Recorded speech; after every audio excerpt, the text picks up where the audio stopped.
آج ہم بات کریں گے جناب حضرت ذاکر نائک صاحب کے بارے میں، جنہوں نے بائبل میں فائنلی محمد ڈھونڈ لیا ہے.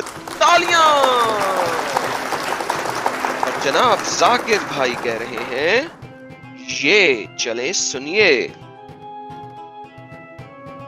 Prophet Muhammad, peace be upon him, is also mentioned by name in the Old Testament. It's mentioned in the Song of Solomon, chapter number 5, verse number 16. In Hebrew, I will say, it says, Hikkum mamitakim vikullu Muhammadin zaydudi zayrai baina Jerusalem. He is most sweet. He is altogether lovely. He is my beloved. He is my friend, O daughters of Jerusalem. Here, the name of Prophet Muhammad, peace be upon him, is there. It says Muhammadim. آسم. کتنی کچھ زبردست قسم کی بات کی ہے جناب ذاکر صاحب نے کہ سانگز آف سولومن کے اندر محمدن لکھا ہوا ہے، لہٰذا یہ محمد کا نام ہے. ویسے تو یہ لوگ کانٹیکسٹ پچھلی آیت اگلی آیت فلانا تفسیر ٹمکانا کتنا کچھ بولتے ہیں، لیکن یہاں پہ بائبل کو دیکھتے ہوئے کوئی کانٹیکسٹ نہیں دیکھتے. کیوں دیکھیں بھائی، اپنی بات سٹیج پہ جو بولنی ہے. لہٰذا میں ان کی یہ والی بات بھی مانتا ہوں. جاؤ ذاکر تمہیں دیا، یہ نہیں دیکھیں گے کانٹیکسٹ، نہیں دیکھیں گے کہ یہ سلیمان کے بارے میں بات ہو رہی ہے، اس کی بیوی اس کے بارے میں بات کر رہی ہے، نہیں دیکھیں گے ہم.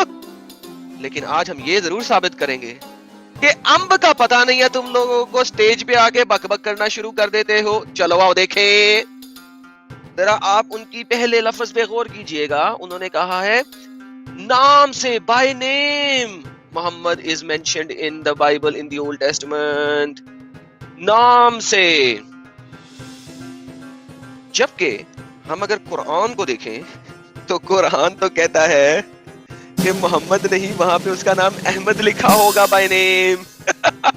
کیونکہ قرآن کی آیت یہ کہہ رہی ہے من بعدہ اسمہ احمد، اس کا نام تو احمد ہونا چاہیے، وہاں پہ محمد نہیں. قرآن کے اندر 4 اور مقامات میں محمد لکھا ہوا ہے، لیکن جہاں پہ بات ہو رہی تھی نام کی وہاں پہ تو احمد لکھا ہوا ہے، محمد تو لکھا ہی نہیں ہوا. لیکن چلو ہم اس کو بھی چھوڑ دیتے ہیں، کوئی بات نہیں. ذاکر بھائی آپ نے ڈھونڈ لیا محمد، رادر آپ نے محمد ڈھونڈ لیا ہے. چلو کوئی بات نہیں ذاکر بھائی، اگر میں آپ کی یہ بات مان ہی لوں کہ اگر لفظ کا تلفظ تقریباً سیم ہونا چاہیے اور وہ وہی لفظ بننا چاہتا ہے تو ٹھیک ہے میرے بھائی، یہ والی بات آپ کی میں مان لیتا ہوں. اس بات کو مانتے ہوئے اب ہم دیکھتے ہیں کہ ہیبرو میں اور کیسا لفظ ہے جو کہ بالکل ایسا ہی ہے. ہیبرو کا لفظ اخبر. ہیبرو میں اکبر جو ہے وہ چوہے کو کہتے ہیں. ہیبرو میں اکبر چوہے کو کہتے ہیں. یہ ذرا سنیے گا، اخبر. اخبار. دوبارہ سنیے گا، اخبار. یہ ہے مائی ہیبرو ڈکشنری. اخبر. اخبار. اخبر کا مطلب کیا ہے؟ چوہا، ماؤس، چوہا. وائٹ والا ہو یا براؤن والا ہو، چٹا ہو یا کالا ہو یا براؤن ہو. تو میرے بھائی ذاکر، آپ کی کہانی کے مطابق اللہ ایک چوہا ہے. تو میرے بھائی اگر محمد سانگ آف سولومن میں لکھا ہے ہیبرو کے محمد کے مطابق تو اللہ اکبر چوہا ہے. سو ذاکر صاحب نیکسٹ ٹائم اللہ چوہا کے نعرے لگانا. آپ ملتے ہیں بریک کے بعد.